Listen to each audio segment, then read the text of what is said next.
Semester genap tahun ajaran 2020-2021 segera dimulai. Pemerintah pusat pun mempersilahkan daerah memutuskan ada tidaknya sekolah tatap muka pada awal Januari 2021 dengan berbagai persyaratan terkait situasi pandemi corona saat ini. Bahwa keputusan untuk membuka suatu sekolah harus mendapat keputusan bukan hanya Pemda, tapi kepala sekolah dan komite sekolah. Komite sekolah adalah perwakilan orang tua di dalam sekolah. Jadinya kuncinya ada di orang tua. Di mana kalau komite sekolah tidak membolehkan itu sekolah buka, sekolah itu tidak diperkenankan untuk buka. Namun makin tingginya kasus COVID-19 di berbagai daerah, terutama Pulau Jawa, membuat sejumlah daerah membatalkan rencana sekolah tatap muka. Pemerintah Provinsi DKI Jakarta memastikan tetap memberlakukan pembelajaran secara daring atau online pada semester genap tahun ajaran 2020-2021. Sampai hari ini kebijakan kami masih tetap belum memperkenankan tatap muka. Kebijakan masih belajar secara online atau daring atau dari rumah. Namun demikian, kami sedang mempersiapkan panduan pembelajaran blended learning kami menyebutnya. Jadi pembelajaran yang diatur, satu melalui sebagian melalui tatap muka, sebagian lagi secara online. Ini sedang. Selain DKI Jakarta, Jawa Tengah menjadi salah satu provinsi yang telah memastikan menunda pelaksanaan sekolah tatap muka ditandai surat edaran dikeluarkan Gubernur Jawa Tengah Ganjar Pranowo. Semuanya belum pasti, maka akan kita siapkan dari prasarananya, terus kemudian sarana prasarana, terus kemudian SOP-nya. Sekarang kita sudah punya itu, gurunya, muridnya, wali muridnya atau orang tuanya kita siapkan semua. Sehingga kalau kemudian kondisi di daerah itu ternyata peningkatan COVID-nya tinggi, ya jangan dulu, tidak boleh, tunda semuanya. Kendati sejumlah daerah membatalkan ataupun menunda sekolah tatap muka, ada juga daerah yang memastikan akan menerapkan sekolah tatap muka di masa pandemi mulai Januari 2021. Seperti di Padang, Sumatera Barat, pemerintah Kota Padang memutuskan memulai sekolah tatap muka pada 4 Januari 2020 setelah Gubernur Sumatera Barat memberikan lampu hijau kepada Bupati Wali Kota. Bisa jadi 4 Januari, tapi itu tetap kita serahkan kepada Bupati Wali Kota karena sebelum membuka itu ada persyaratan sarana prasarana, termogan, cuci tangan, menyiapkan masker yang 3 lapis ya, itu juga menyiapkan belajarnya mana yang offline, mana online dengan surat pernyataan dari orang tua murid, komite sekolah menyetujui. Komisi Perlindungan Anak Indonesia KPAI sempat mengadakan survei kepada siswa terkait proses pembelajaran di tengah pandemi. Hasilnya, 78% lebih menginginkan proses pembelajaran tatap muka. Alasannya karena para siswa sudah mengalami kesulitan menyerap beberapa materi pelajaran jika diberikan secara daring. Adapun alasan dari anak-anak yang menjawab setuju itu adalah karena mereka sudah merasakan kesulitan luar biasa pada materi-materi pelajaran yang sangat susah bagi mereka yang tidak bisa diberikan secara daring. Itu mencapai 57%. 25% mengatakan bahwa mereka memang sudah jenuh melakukan pembelajaran jarak jauh. Penerapan sekolah tatap muka kini masih menjadi polemik. Karena itu, keputusan bijak masing-masing pemerintah daerah diperlukan demi memutus mata rantai penularan COVID-19, terutama di lingkungan sekolah. Tim Liputan, Kompas TV.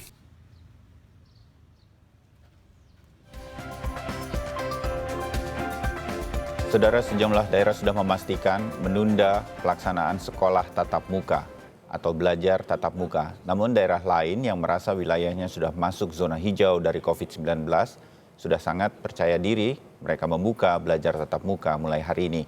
Lalu sejauh mana sebenarnya urgensi atau pentingnya sekolah tatap muka sebenarnya dilakukan di tengah pandemi yang masih tinggi di Indonesia?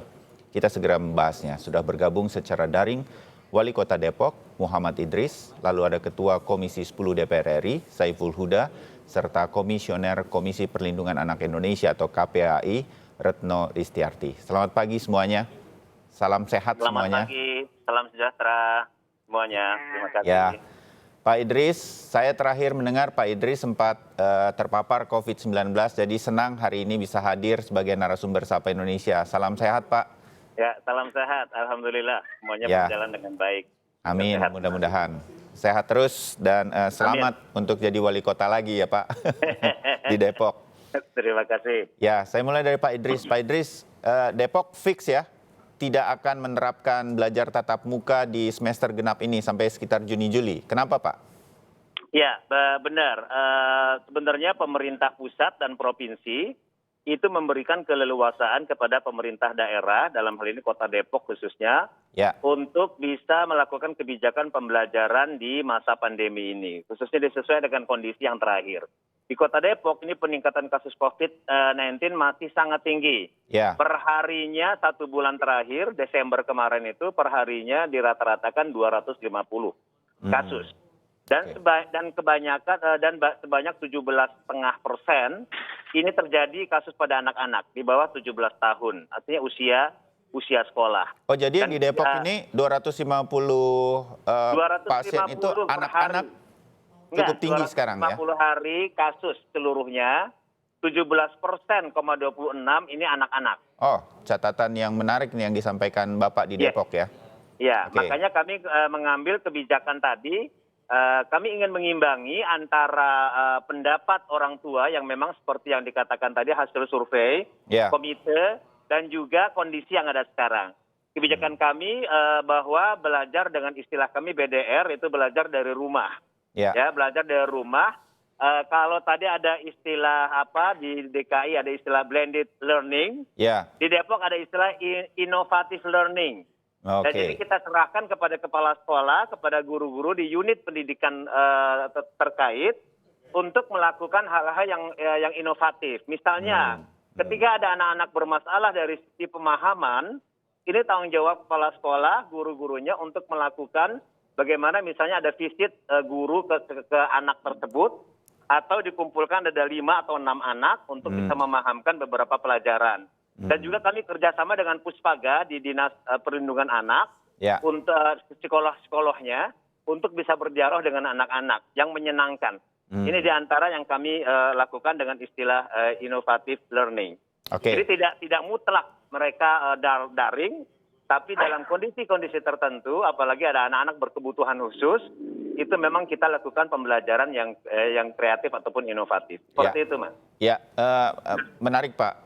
Kalau memang harus ada semacam bertemu langsung, guru mendatangi atau mengumpulkan 5 anak atau 6 anak yang sangat kesulitan misalnya, mereka keputusan sekolah sendiri atau mereka harus izin kepada Satgas COVID-19 di Depok dalam hal Iya. ini supaya Benar, diketahui kolaboratif. sehingga bisa di tracing kalau terjadi apa-apa?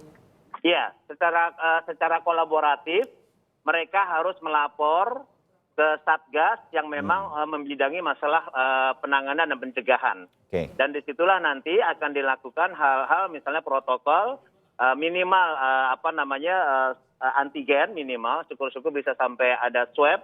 Ya. Ketika akan sudah direncanakan seperti itu. Termasuk juga wilayahnya disinfektannya diberikan dan sebagainya sesuai dengan protokol kesehatan. Ya, baik. Nanti kita sambung lagi ya, Pak Idris. Dan kemudian Mbak Retno sedikit. Agak menarik bahwa kemudian dari survei yang dilakukan KPAI 11-18 Desember lalu, itu ada 48.817 atau persentasenya 78,17%. Mereka tuh pengen belajar tatap muka. Saking sudah, Mbak Retno, mereka sudah kesulitan tampaknya belajar jarak jauh ini ya. Itu yang didapat dari survei ini. Tapi situasinya masih seperti ini begitu. Bagaimana kemudian KPAI melihatnya? Memang tidak berbanding lurus ya antara anak-anak yang ingin sekolah dengan kesiapan sekolah sebenarnya. Ya. Jadi anak-anak itu sebenarnya di dalam survei ini kita tanya lebih jauh. Jadi kalau dia ini kan sebenarnya survei yang kedua ya Mas Bayu. Ya. Jadi survei yang pertama itu adalah ketika mau tahun ajaran baru Juli 2020. Nah Juni itu kami melakukan survei dan hasilnya 63,7% anak ingin sekolah itu di bulan Juli. Nah ketika survei yang kedua ternyata meningkat. Jadi dari 63,7 jadi 78,17. Nah sebenarnya di dalam survei ini kami juga bertanya selain alasan dia setuju atau tidak setuju, tapi kami juga menanyakan apakah dia pernah melihat misalnya SOP atau protokol kesehatan di sekolah itu dipenuhi. Jadi kami menanyakan apakah mengenai tempat cuci tangan, kami bertanya tentang toilet yang bersih, air yang mengalir dan lain-lain. Dan sebagian dari yang 78% itu menyatakan sekolahnya nggak siap gitu. Jadi artinya sebenarnya mereka paham sekolahnya nggak siap gitu. Makanya ada beberapa catatan yang mereka berikan. Mereka inginnya di awal itu ada 1 kali dalam seminggu tatap muka. Nah, 1 kali tatap muka itulah untuk pembelajaran yang materinya sangat sulit tadi. Nah, 4 harinya mereka memang masih menginginkan PJJ karena selain kasusnya tinggi, ya itu tadi mereka tidak yakin bahwa sekolah itu mampu menyiapkan infrastruktur dan protokol kesehatan. Ya, kalau saya menjadi sekolah begitu kan agak sulit juga. Mana pelajaran, setiap anak kan pasti beda-beda kan, Mbak Retno ya. Ada yang kesulitannya di matematika, ada yang kesulitannya mungkin di IPA. Nah, hal ini menjadi PR lagi bagi sekolah misalnya begitu. Saya mau langsung lewat saja. MGMP, Mas. Yo, Itu bisa lewat MGMP nanti. Oke. Jadi gini, KPAI sudah mengawasi ini bahkan sejak pandemi di awal sampai hari ini begitu. Iya. Dengan situasi sekarang, kita apresiasi Depok dan kota-kota lain termasuk Pemprov DKI yang menunda dulu belajar tatap muka karena situasinya masih sangat tinggi. Apa yang bisa terbaik kita lakukan dengan temuan dari survei dan juga dengan situasi sekarang menurut KPAI, Mbak Retno? Ya, KPAI sendiri juga melakukan pengawasan langsung ya Mas ke sekolah. Jadi ada 49 sekolah yang kami sudah datangi di 21 kabupaten kota di 8 provinsi. Itu termasuk Depok. Dan dari hasilnya itu memang hanya 16% sekolah yang siap. 84% tidak siap. Nah, ketidaksiapan itu salah satunya memang butuh dukungan. Jadi mereka nggak punya uang untuk menyiapkan semua. Dan ternyata sekolah-sekolah yang siap itu mendapat dukungan kuat, baik dari daerah maupun dari orang tua murid melalui komite. Jadi memang ini butuh didukung. Jadi kalau tidak, maka penyiapannya, ini selama proses penundaan, kami apresiasi Depok, memang kasusnya tinggi. Nah, selama proses belajar dari rumah saat ini, maka mau tidak mau, memang kita harus menyiapkan juga pembelajaran tatap muka kelak, dan itu penyiapannya selain butuh waktu, butuh anggaran yang besar. Oke. Nah, saya berarti ke Bang Saiful nih, atau Pak Saiful pagi hari ini. Komisi 10 melihat ini juga nggak?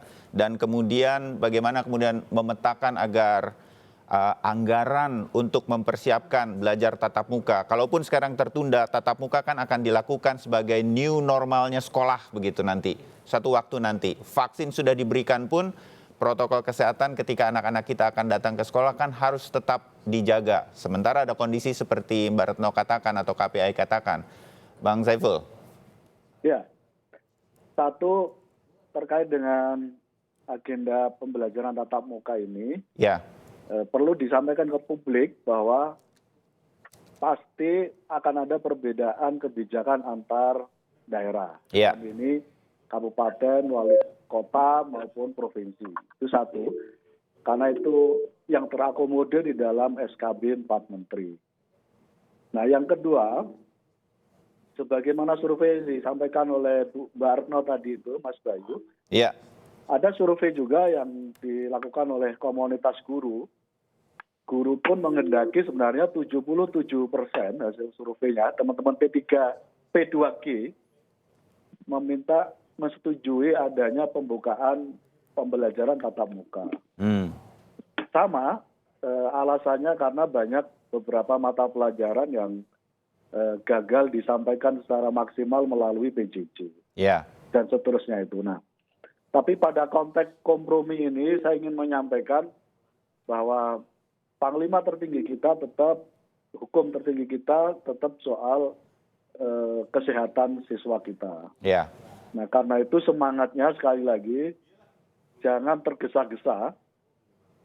Termasuk kita meminta kepada seluruh pemerintah daerah, pimpinan bupati, wali kota untuk tidak tergesa-gesa membuka pembelajaran tatap muka.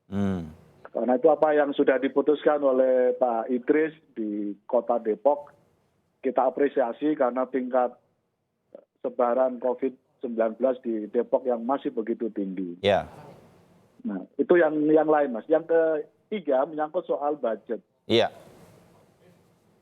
Berkali-kali kami sampaikan tingkat kesiapan sekolah memang masih sangat terbatas. Melalui relaksasi dana BOS belum memungkinkan untuk sepenuhnya dipakai untuk pengadaan protokol kesehatan. Kami tetap meminta supaya Kemendikbud punya skema di luar dana BOS untuk membantu sekolah-sekolah mengadakan protokol kesehatan. Ya. Termasuk yang tadi disampaikan oleh Mas Bayu menyangkut soal menghadapi new normal di bidang pendidikan. Ya. Nah, itu apa kabarnya? Apa komentar dari pemerintah dalam hal ini Kemendikbud mengenai hal itu? Mungkin sudah pernah dibahas dalam rapat dengar pendapat di DPR? Pasca penetapan anggaran APBN tahun 2021, kita belum ketemu lagi, Mas Bayu. Tapi kita tetap meminta, karena asumsinya waktu itu COVID melandai, tapi ini makin meningkat. Ya. Yang jelas kita akan meminta ada refocusing, realokasi anggaran untuk membackup kesiapan sekolah ini. Oke, saya ingin tahu langsung di lapangan, Pak Idris, memang kesulitan ya sekolah-sekolah, paling tidak di Depok yang Anda tahu mengenai mempersiapkan infrastruktur kesehatan ini untuk anak-anak kita dan para guru di sekolah, Pak Idris. Ya, terima kasih Mas Ayu. Benar apa yang dikatakan Bu Retno bahwa tidak semua sekolah ya melaksanakan protokol kesehatan ketika mereka melakukan pembelajaran secara langsung. Karena memang terus terang untuk pelaksanaan surat edaran yang sebelumnya sudah kita lakukan agar mereka tetap pembelajaran daring, tapi masih mohon istilah saya banyak sekolah-sekolah yang mencuri-curi waktu sehingga mereka belajar. Nah, ketika kita lihat memang benar yang dikatakan Bu Retno, di antaranya adalah mereka butuh sarana prasarana, fasilitas untuk melaksanakan kegiatan tadi belajar daring. Ya, tidak semua siswa dan orang tua yang mempunyai misalnya laptop ataupun apa dan sebagainya. Akhirnya sekarang kita sudah mengeluarkan pembiayaan dan pelaksanaan anggaran kemarin di ABT tahun kemarin itu untuk memasang setiap RW dua wifi. Jadi setiap RW 2 wifi kita pasang, yang mungkin sekarang ada anggaran dari BTT juga untuk membantu mereka beberapa komunitas warga yang tidak mempunyai media teknologi untuk bisa melaksanakan pembelajaran daring. Ini yang kita upayakan sekarang. Ya, sebelumnya juga mohon maaf, selain sekolah-sekolah dan pondok pesantren, mereka memaksakan diri untuk meminta izin kepada kami. Akhirnya kita memberikan sebuah warning. Kalau memang ada 2 kasus saja terjadi di pondok pesantren, akan kita tutup kembali. Ya, subhanallah, ternyata memang ketika dibuka, hampir sekitar 12 pondok pesantren, yang rata-rata kasusnya itu di atas 7 positif di pondok pesantren itu. Akhirnya kita tutup kembali dan kita minta kepada seluruh bentuk pendidikan, formal, informal, non formal untuk pembelajaran dilakukan secara daring. Ketika ada kebutuhan fasilitas dan sarana prasarana akan kita ambil dari BTT tahun APBD tahun ini. Seperti itu. Ya, Mbak Retno, sedikit sebelum kita tutup bagian pertama ngobrol kita ini, dengan semua yang sudah dilakukan di Depok sebagai contoh pada pagi hari ini lewat Pak Idris, juga di pusat lewat DPR ada Bang Saiful begitu. Iya. Kita ini masih belum ketemu sebetulnya apa yang terbaik yang mau kita lakukan. Karena daerah diserahkan masing-masing. Dari daerah aja Pak Idris kemudian melihat sekolah saja kemudian ada yang istilah saya terpaksa nekat begitu mengambil keputusan untuk membuka sekolah dan lain-lain. Nah, hal semacam ini bagaimana kita bisa mengambil satu kebijakan yang seragam untuk melindungi guru dan anak-anak didik kita, Mbak Retno? Iya, pertama memang kalau KPAI itu kita punya daftar periksa ya. Daftar periksa kita itu misalnya protokol kesehatan saja ada 15 gitu. Nah kemudian infrastruktur. Jadi setelah protokol kesehatan dibuat, maka kita baru tahu sebenarnya apa saja yang harus kita persiapkan. Contoh ya Mas Bayu, kalau SMA misalnya dengan SMK dan SMP itu banyak anak yang sekolahnya jauh dari rumah, lalu tidak semua anak kan punya kendaraan pribadi. Naik kendaraan umum. Mereka akan naik kendaraan umum. Nah, di sini ada kontrol yang sulit sekali ketika anak berada di kendaraan umum kan. Yeah. Nah, ketika berada di kendaraan umum, maka protokol kesehatan datang ke sekolah itu harus berbeda. Jadi ketika dia naik kendaraan umum, maka SOP-nya berbeda dengan naik kendaraan pribadi. Misalnya, anak tidak menggunakan seragam sekolah dulu, tapi dia pakai baju bebas. Jadi setelah sampai di sekolah, diukur suhunya, dia cuci tangan, dia ke bilik disinfektan, maka berikutnya dia harus ganti pakaian. Nah, dari situ masker diganti, pakaian diganti, kemudian dia masuk ke dalam kelas baru. Nah, artinya virusnya misalnya menempel sepanjang perjalanan di kendaraan umum, itu kan masih bisa diminimalisir. Nah, hal-hal begini kan berarti harus nyiapin ruang ganti, harus nyiapin bilik disinfektan. Nah, hal-hal yang begitu muncul ketika kita bikin protokol. Yang kedua adalah pemetaan. Apakah daerah sudah melakukan pemetaan? Sekolah mana yang siap, sekolah mana yang belum siap. Kalau belum siap kan berarti harus dibantu juga, didampingin. Nah, yang sudah siap pastikan oleh gugus tugas COVID daerah bahwa itu betul-betul siap, jangan main isi doang, tapi kondisinya tidak bagus gitu. Misalnya memang ada toilet, tapi airnya nggak mengalir. Memang ada tempat cuci tangan, tapi nggak ada air. Nah, itu kan hal-hal yang penting juga dipastikan untuk melindungi warga sekolah, ya guru, ya anak-anak juga gitu. Nah, itu hal yang sudah harus disiapkan. Nah, pemetaan berikutnya adalah anak. Jadi anak mana yang naik kendaraan umum dengan yang tidak. Yang kedua adalah guru, juga harus dipetakan begitu. Tapi untuk guru, karena dia kelompok rentan di usia 50 tahun ke atas, maka penting dipikirkan nih, yang di usia 50 tahun tetap PJJ, atau dia hanya seminggu sekali saja kelak kalau ada pembelajaran tatap muka. Karena mereka adalah kelompok rentan, apalagi kalau mereka punya penyakit bawaan. Nah, hal itu sih Mas Bayu yang harus dipersiapkan dan itu butuh waktu. Ya, nah ini yang nanti kita akan tanyakan lagi ke Pak Idris di Depok, persiapan-persiapan menuju ke sana, dan juga ke Bang Saiful Huda berkaitan dengan, saya yakin sudah banyak masukan ke DPR RI, terutama Komisi 10, untuk kemudian diterapkan secara perlahan tapi pasti untuk dunia pendidikan kita di new normal nanti. Kami segera kembali, usai jeda.